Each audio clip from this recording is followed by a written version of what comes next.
modern power systems has to do with grid studies, grid simulation. We have made very, very significant progress. Our overarching goal is to ensure that we're able to deliver quality, reliable and affordable electricity to the last mile.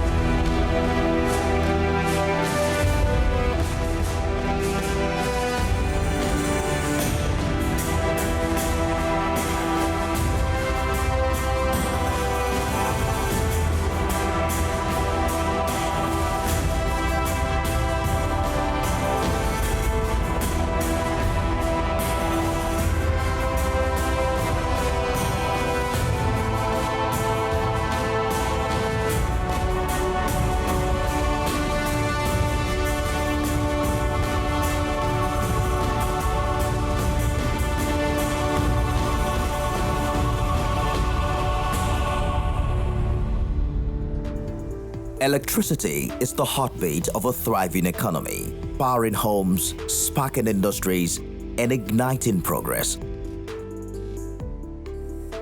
For 2 decades, the Niger Delta Power Holding Company, Ndphc, has been at the forefront of Nigeria's quest for reliable power. From ambitious beginnings to transformative achievements, this is the story of Ndphc, celebrating 20 years of lighting up Nigeria. In September 2005, under the leadership of President Olusegun Obasanjo, Nigeria launched the National Integrated Power Project, NIPP, a bold vision to bridge the nation's energy gap. The Niger Delta Power Holding Company, Ndphc, was created as the special purpose vehicle to bring this dream to life. Fueled by funds from the excess crude account, Ndphc built 10 world-class gas-fired power plants strategically located near Nigeria's abundant gas fields. Despite Nigeria's rapid population growth and infrastructure challenges, Ndphc has risen to the occasion, spearheading reforms to deliver reliable electricity, drive economic growth, and uplift communities. The journey began in 2006 with the conceptualization and engineering, procurement and construction of the NIPP plants. By 2011, the Olorunsogo Power Plant, a 750 megawatt combined cycle facility, was commissioned. In 2012, Ogorode and Omotosho, each with 450 megawatts, came online, followed by Geregu in 2013, Ihobo in 2014, Calabar in 2015, Alaoji in 2016, and Barin in 2018. From 2019 to 2025, Ndphc expanded its impact, adding over 9,000 MVA, 330 132 kV of transformer capacity, and 5,000 kilometers of transmission lines, strengthening Nigeria's grid stability.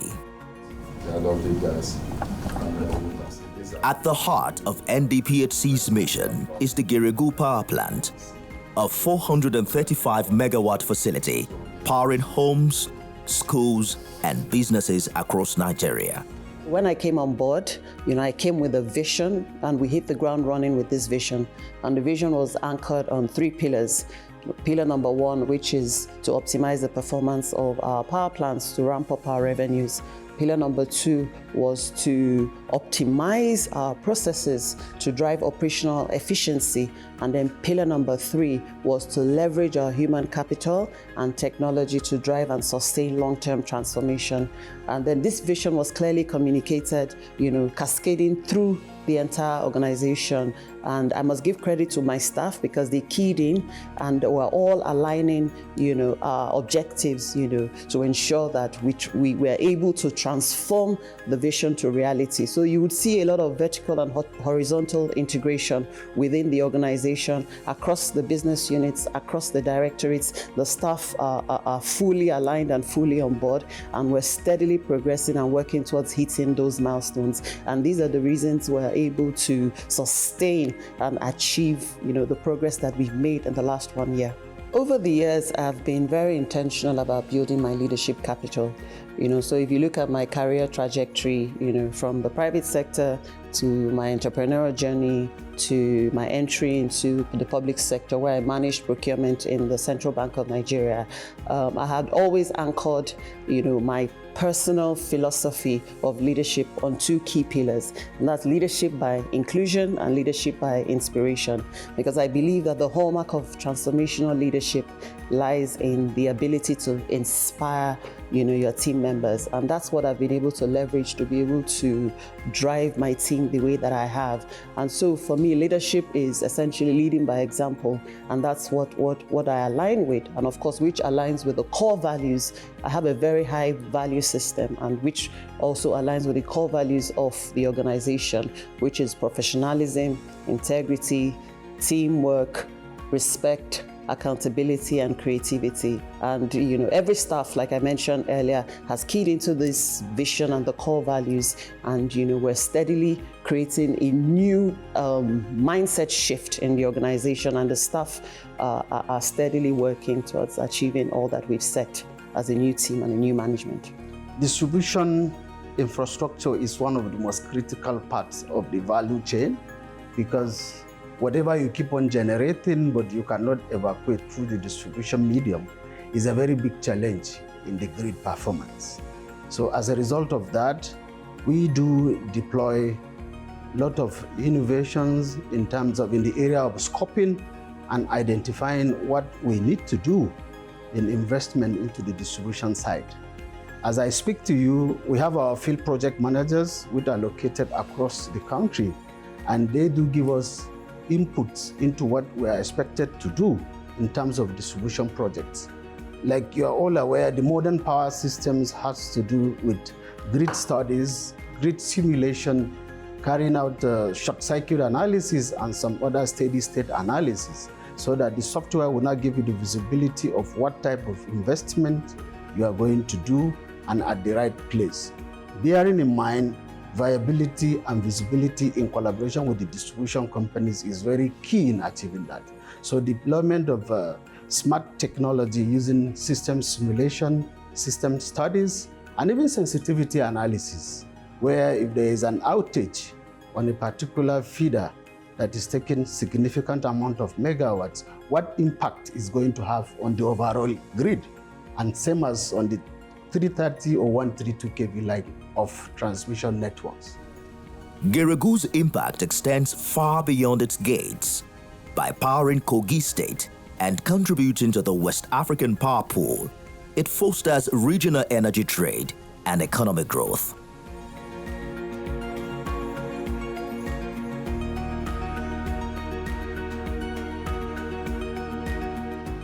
Leading Ndphc into the future is engineer Jennifer Adije, whose vision is transforming Nigeria's power sector.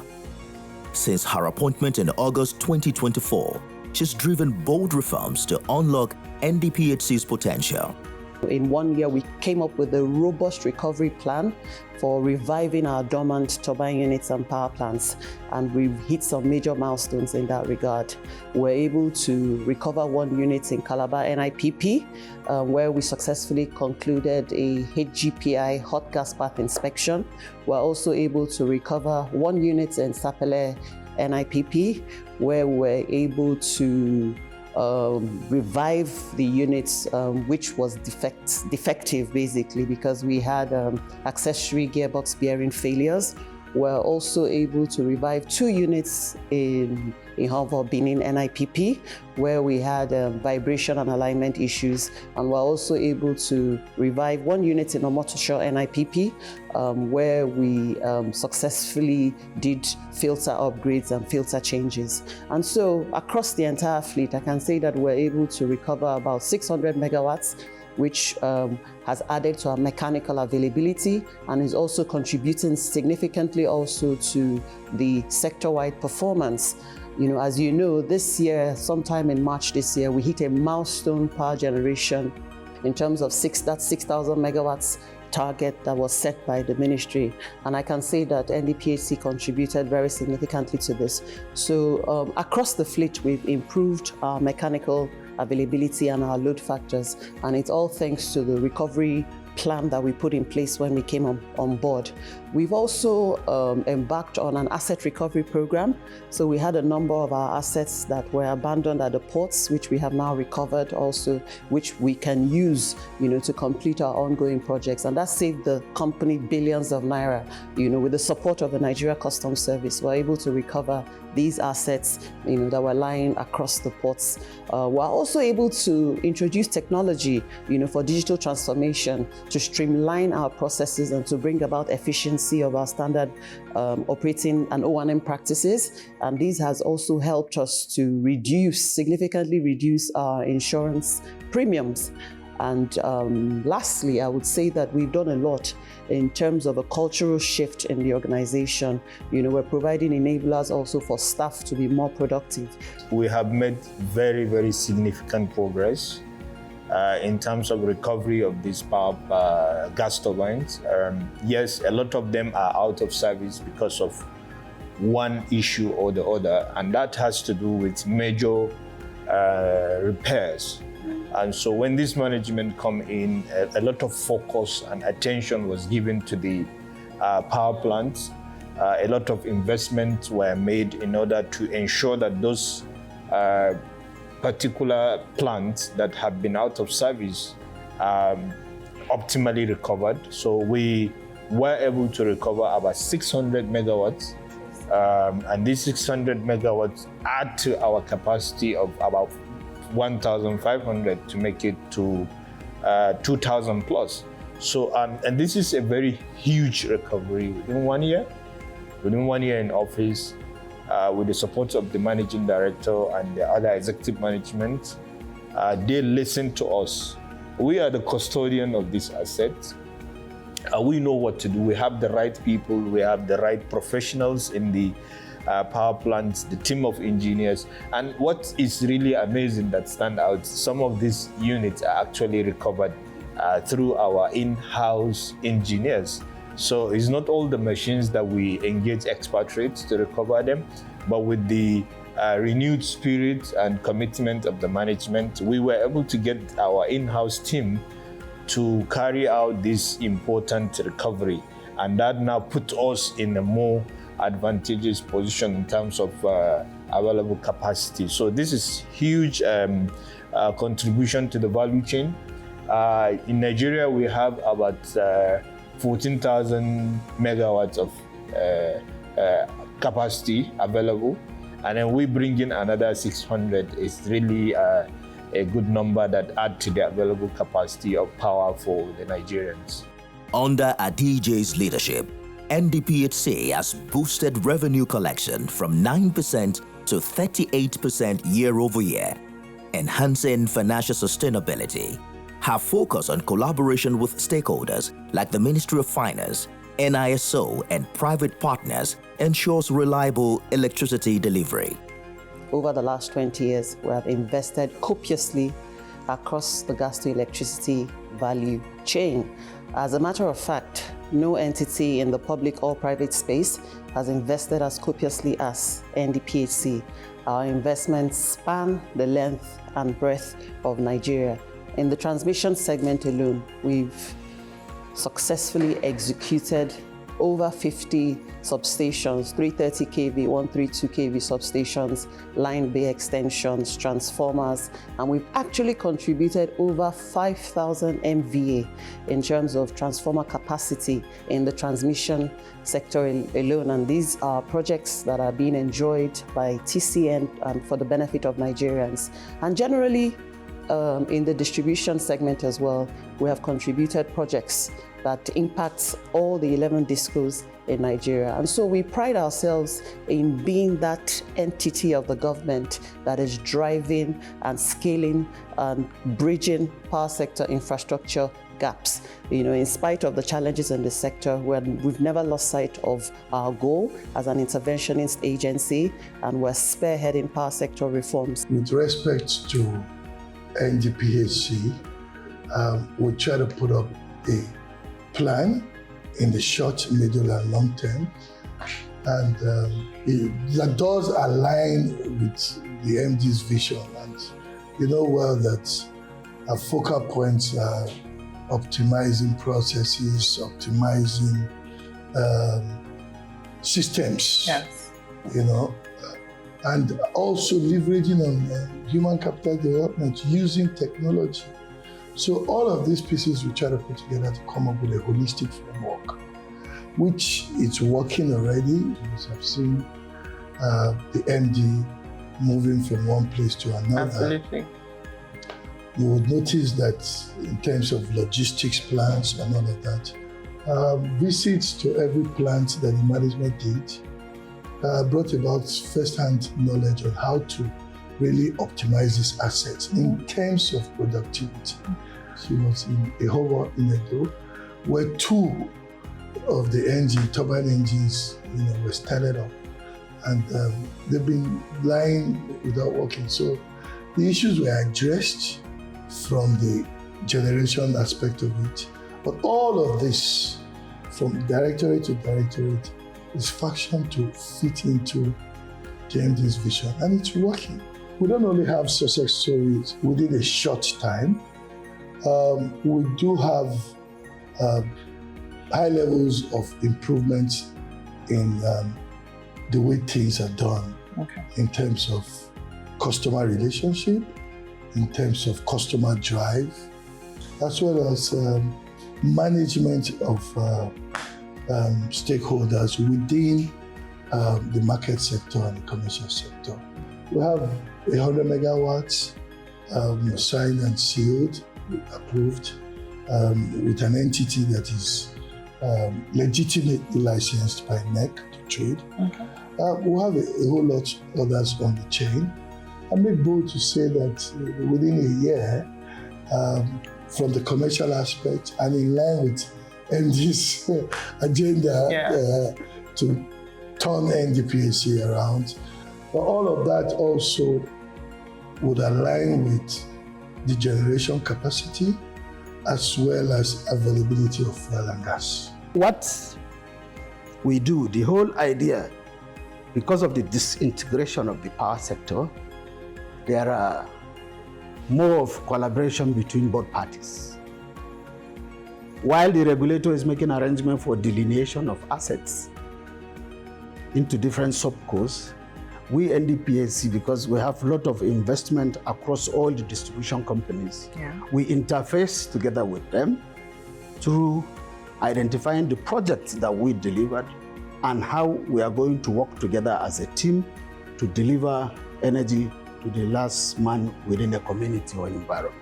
So we have been working closely with the state government and some other key stakeholders in ensuring we deliver the mandate of Mr. President towards ensuring quality, reliable, and efficient electricity to Nigerians. Our DJ's vision is clear: a financially viable, operationally efficient Ndphc that drives Nigeria toward energy sustainability and economic growth. Ndphc has been in the forefront of bilateral contract arrangements. By bilateral contracts, it then means that you don't necessarily have to sell power to the grid. You can enter into a transaction arrangement with another company, and then the person can be a buyer of energy. It can be a disco. It can be a person who holds a trading license. So we enter into such transactions, and usually those transactions are reduced to a document that is called a power purchase agreement. So the power purchase agreement specifies the terms and conditions that energy can be transacted. It specifies the duration. It specifies the price. It specifies also a situation where you have dispute.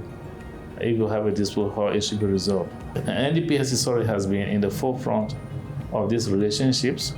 We have entered into such relationships that and NEC as a regulator also encourages such bilateral contract arrangements. Not only are we doing it within the country here, we also have such a power purchase agreement with energy buyers in Togo. Interesting. CET. of Togo. We are also subject to, as may be agreed by or may be approved by NEC, we're prepared to enter into more of such transactional relationships with various other entities. As part of the concept of the NIPP, so the initial concept of the NIPP was that in phase one will be power generation from fossil fuels, which is essentially the gas-fired power plants. And then the NIPP phase 2, which would be a transition, in line with the energy transition plan, would be to do power generation from renewable energy sources. And under my leadership, we're already transitioning to that era, and we're collaborating very strongly with state governments. We're collaborating very strongly with our sister agencies like NASENI, where we recently signed a joint development agreement to deploy solar-powered embedded electricity power plants to power the Chalawa Industrial District in Kano.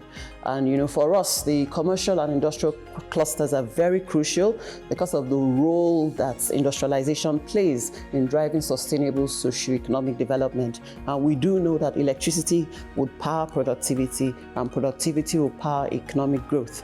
And so we're positioning very strongly in that space to rely on renewable energy, solar generation particularly up north, to power our industrial clusters and ensure that we're able to touch lives and uplift communities and businesses very meaningfully. Let me just use this opportunity to also thank Mr. President Asiwaju Bola Ahmed Tinubu for entrusting me with this responsibility, to lead such a pivotal entity of the government, managing our federation assets. And I take full responsibility, and I'm committed, and for me, going into the second and third year is with a renewed commitment, to the renewed hope agenda. Leading this entity, we will continue to ensure that we drive growth, and we will continue to ensure that, Mr. President's renewed hope priority or cardinal agenda for this sector, which is to enable universal access to electricity, that Ndphc will continue to be the front runner. And so in looking ahead, I'm very optimistic. We're fully committed, and we're driving with every sense of zeal and every sense of will to ensure that we can deliver that quality, reliable, and cost-effective electricity to the last mile Nigerians. It's a milestone event for us, partnering with our sister agency, NASENI, and their Chinese partners and private sector partners. And it's also very crucial because we're told that as a country, we require 2 trillion to bridge our infrastructure gaps. And therefore, private sector-driven interventions like this is a national imperative, and it's a no-brainer for us to be able to unlock private funding and private capital to scale power generation. We have a lot of funding gaps in the power sector, and particularly now that we have a liquidity crisis and the public purse cannot adequately fund the scaling of power sector projects. Mr. President is very keen on driving power sector reforms, and funding is very critical. So this would enable us to take power generation to vulnerable commercial clusters. So for us, this is just a starting point, and it will serve as a proof of concept to test the viability of this project, which we do intend to replicate across commercial clusters nationally. The market is big enough. We do know that 85 million Nigerians are still unable to get quality, reliable, and affordable electricity. So the market is potentially vast, and private sector investments are always welcome to scale growth and to scale sustainability of the sector. For 20 years, Ndphc has powered Nigeria's progress, transforming lives and building a brighter future. With innovation, dedication, and a bold vision, Ndphc is lighting the way forward, 1 megawatt at a time.